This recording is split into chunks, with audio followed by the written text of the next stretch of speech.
തമിഴ്നാട്ടിൽ ഒരു പുതിയ ഭരണകൂടം നിലവിൽ വന്നിരിക്കുന്നു. അതിന്റെ മുഖ്യമന്ത്രിയായി ഒരു സിനിമ നടൻ വിജയ് അധികാരമേറ്റു. തമിഴ്നാടിനെ സംബന്ധിച്ചിടത്തോളം സിനിമാ രാഷ്ട്രീയം പുതുമയുള്ള കാര്യമല്ല. പലപ്പോഴും വളരെ വികാരപരമായി ചിന്തിക്കുന്ന ജനങ്ങളാണ് തമിഴ്നാട്ടിലുള്ളത്. അവർ ഭാഷാപരമായി വികാരപരമായി ചിന്തിക്കും, നാടിനു വേണ്ടി വികാരപരമായി ചിന്തിക്കും, ചിലപ്പോൾ സമുദായങ്ങൾക്ക് വേണ്ടി വികാരപരമായി ചിന്തിക്കും. അതിൽ നിന്ന് വ്യത്യസ്തമായ ഒരു വികാരപരമായ ചിന്തയാണ് സിനിമയെക്കുറിച്ചുള്ളത്. അവിടെ അവർ സിനിമയ്ക്ക് നൽകുന്ന പ്രാധാന്യം, ആ സിനിമയിൽ അഭിനയിക്കുന്നവരോടുള്ള അഭിനിവേശം, ആരാധന, അതെല്ലാം രാഷ്ട്രീയമായി മാറി അവരിഷ്ടപ്പെടുന്ന നടന്മാരെയെല്ലാം ഭരണത്തിലെത്തിച്ച ഒരു രാഷ്ട്രീയപരമായി ഉയർന്ന നിലയിലും അവർ ഭരണാധികാരികളാക്കിയ ചരിത്രം ഇതിനു മുമ്പും തമിഴ്നാട്ടിനുണ്ട്.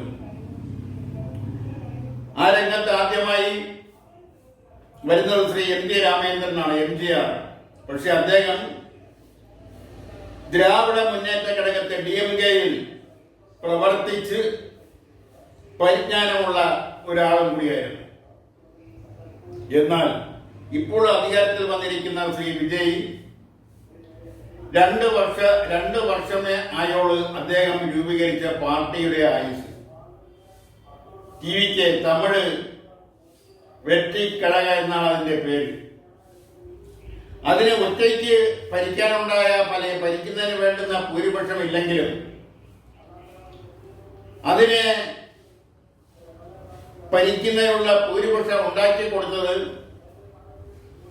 ദേശീയ പാർട്ടികളായ ഇന്ത്യൻ നാഷണൽ കോൺഗ്രസിന്റെ 5 MLA-മാര് TVK-ക്ക് പിന്തുണ നൽകി. അതോടൊപ്പം തന്നെ മറ്റു 2 ദേശീയ പാർട്ടികളായ CPIM-ഉം CPI-യും അവർക്ക് 2 അംഗങ്ങൾ വീതമേ ഉള്ളുവെങ്കിലും അവരും വിജയിക്ക് പിന്തുണ നൽകി. അതുപോലെ തന്നെ VCK എന്ന് പറയുന്ന രാഷ്ട്രീയ പ്രസ്ഥാനത്തിന് 2 സീറ്റുണ്ട്, അവരും പിന്തുണ നൽകി. മുസ്ലിം ലീഗിന് ഉണ്ടായിരുന്ന 2 അംഗങ്ങളുടെ പിന്തുണയും വിജയിക്ക് തന്നെയാണ് നൽകിയത്. അങ്ങനെയാണ് അനിശ്ചിതമായി നിലനിന്നിരുന്ന രാഷ്ട്രീയ സാഹചര്യം മാറിക്കിട്ടിക്കൊണ്ട് മാറ്റിയെടുത്തുകൊണ്ട് 120 അംഗങ്ങളുടെ പിന്തുണയോടെ മന്ത്രിസഭ രൂപീകരിക്കാൻ വിജയിക്ക് കഴിഞ്ഞത്. ഇവിടെ എടുത്തു പറയേണ്ടുന്നത് പ്രത്യക്ഷമായി CPI-യും CPM-ഉം കോൺഗ്രസും ഒക്കെ ചെയ്തത് രാഷ്ട്രീയ നിറകേടാണെന്ന് തോന്നുമെങ്കിൽ തന്നെയും ഇന്ത്യ മുന്നണിയിൽ അംഗമായിരിക്കെ അതിൽ അംഗമായിരുന്ന DMK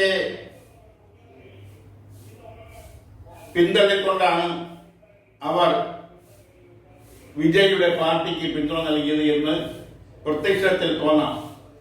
എന്നാൽ അവർ പറയുന്ന ന്യായീകരണങ്ങൾ BJP-യുടെ വളർച്ചയെ ഒരു തടയുന്നതിന് വേണ്ടിയാണ് എന്നുള്ള ന്യായീകരണം അവർ മുന്നോട്ട് വയ്ക്കുന്നുണ്ട്.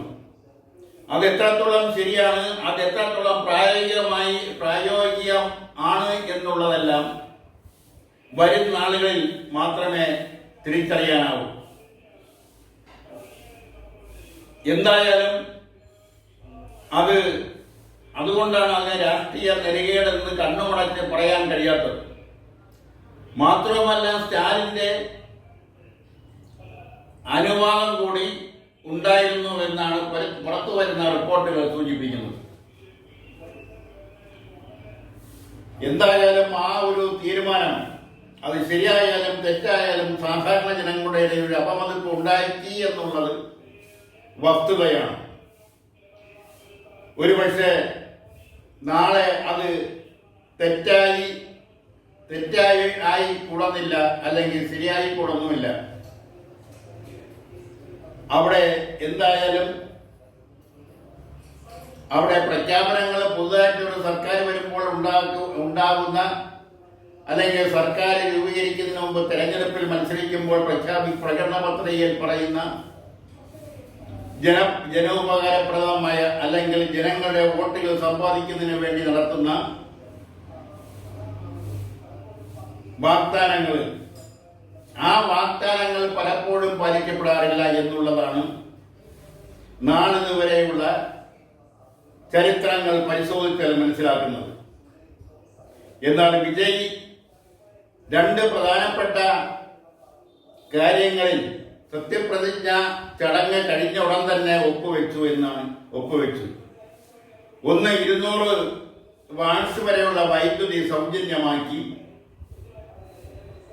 സ്ത്രീകളുടെ സുരക്ഷ അത് ഉറപ്പുവരുത്തുന്നതിന് വേണ്ടി പ്രത്യേക വിഭാഗത്തെ നിയമിക്കുന്നു. അതുപോലെ തന്നെ ലഹരി മരുന്നിനെതിരെയുള്ള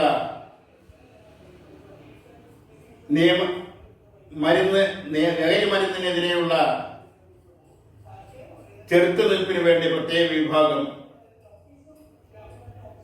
ഇതെല്ലാം സത്യപ്രതിജ്ഞയോടൊപ്പം തന്നെ ആ ഉത്തരവിൽ അദ്ദേഹം ഒപ്പുവെച്ചു. ഇനി എന്തെല്ലാം കാര്യങ്ങളാണ് അദ്ദേഹം തെരഞ്ഞെടുപ്പിൽ നൽകിയിട്ടുള്ള വാഗ്ദാനങ്ങളിൽ എന്തെല്ലാമാണ് ഇനി അദ്ദേഹം ഉടനെ നടപ്പാക്കാൻ പോകുന്നത് എന്നുള്ളത് വരും നാളുകളിലെ തിരിച്ചറിയാൻ കഴിയും, അല്ലെങ്കിൽ മനസ്സിലാക്കാൻ കഴിയും.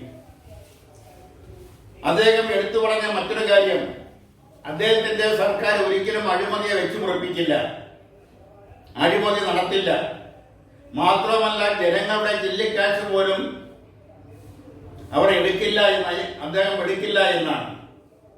ജനങ്ങളുടെ കാശ് ജനങ്ങൾക്ക് വേണ്ടി തന്നെ, ജനങ്ങളുടെ ആവശ്യങ്ങൾക്ക് വേണ്ടി, വികസന പ്രവർത്തനങ്ങൾക്ക് വേണ്ടി തന്നെ വിനിയോഗിക്കുമെന്നാണ് അതിന്റെ അർത്ഥം. അതെല്ലാം നടപ്പിലാക്കുന്നതിന് വേണ്ടി, അല്ലെങ്കിൽ നടപ്പിലാക്കുന്നതിന് ഉള്ള ആർജവം വിജയ് സർക്കാരിന് ഉണ്ടാവട്ടെ. കൂടെ എല്ലാ കാലത്തും അതിനെയെല്ലാം പലപ്പോഴും പാര പണിയുന്ന സർക്കാർ ഉദ്യോഗസ്ഥർ, അത് അവരെ എങ്ങനെയാണ് കൂടെ നിർത്തുന്നത്, എങ്ങനെയാണ് അവരെ നിയന്ത്രിക്കാൻ കഴിയുന്നത്, അഴിമതി നടത്തി പരിചയമുള്ള, അല്ലെങ്കിൽ കൈക്കൂലി വാങ്ങിച്ച് പരിചയമുള്ള ഉദ്യോഗസ്ഥരെ അത് ഇല്ലാതെ, കൈക്കൂലി വാങ്ങാതെ, അഴിമതി നടത്താതെ എങ്ങനെ കൂടെ നിർത്താൻ കഴിയും എന്നതിനെ കുറിച്ച് ഒരു പരീക്ഷണമായിരിക്കും വിജയ് സർക്കാരിൻ്റേത്. അത് എത്രത്തോളം വിജയകരമായി മുന്നോട്ട് കൊണ്ടുപോകാൻ കഴിയുമെന്നുള്ളത് വരുന്ന നാളുകളിൽ നമുക്ക് കാത്തിരുന്ന് കാണാം.